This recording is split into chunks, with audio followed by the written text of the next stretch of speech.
Hi, I'm John. I'm part of the Love Where You Live committee. I just wanted to let you know about one of the projects that we did last year, which was a car wash. We actually got several different churches together to run a car wash as an outreach event, which was actually something really successful. We managed to wash 80 cars throughout the day of local people from the community. But we didn't just leave it as a car wash. We actually turned it into a car wash and prayer event. So we printed out these slips which said just something really simple on it. I think it was something along the lines of, hey, we'd love to pray for you. We know times have been really difficult.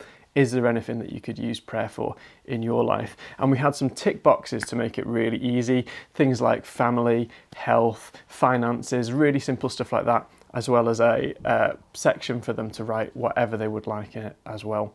And also we left some contact details. Of the 80 people whose cars we washed, 67 of them filled in a prayer card. These were just people driving past on the street with no prior church background, and about half of those that filled them in also left their contact details so that we could follow up later, pray with them over the phone, get connected with them and help them to connect with the church. So I just want to film this today to give you some really practical tips on how to run a car wash. The things that you'll need to run a car wash are really simple, really basic. You need some buckets, some car wax, one of those window squeegee things or a few of those, and some sponges as well. Something that's really helpful, if you can get hold of it, is a pressure washer as well. That was a hugely helpful thing to us throughout the day. The way that we had a lot of success running it was we had a car park that people could drive into. Then we'd have a team of people that would just spend their time firstly washing the wheels of the cars. That's important to do first because you don't want to mix up the sponges that you're using to do the wheels with, which can get gravel and things on them. You don't want to then be cleaning the paintwork or the windows where things can get scratched.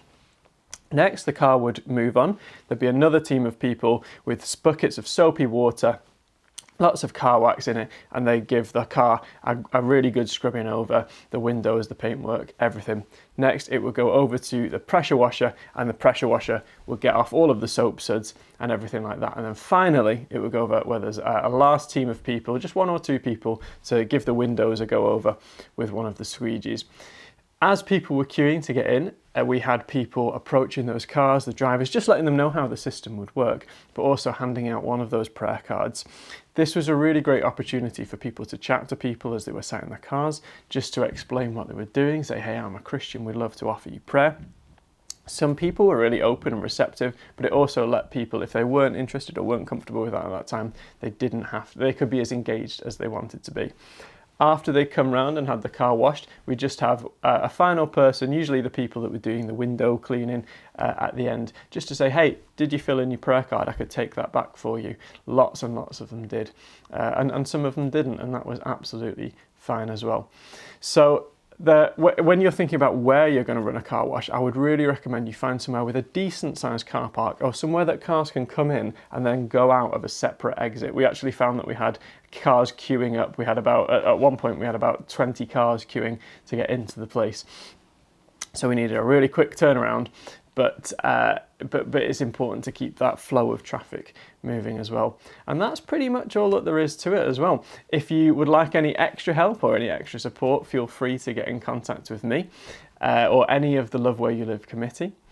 But good luck. I think it's something really worth doing, particularly if you can keep that follow-up, if you can get some prayer cards to say, hey, can we get in contact with you? Would you like someone to give you a phone call and perhaps pray with you over the phone or something? That's really key. And a great way to bless people, not only practically, but everybody likes getting the car washed for free, but also to help people spiritually as well. One final thing that you want to think of, we weren't asking for any money, we weren't trying to take any donations at all. We did find some people were very insistent on trying to give us some money as well. So you may want to consider how you as a team would handle that, whether you would say, no, we don't want to take any money, or you could raise money for charity or your church or whatever that may be. But that's probably something that if you're like us, you'll encounter as well. So just worth having a chat about before. Good luck. Hope everything goes really well with your projects.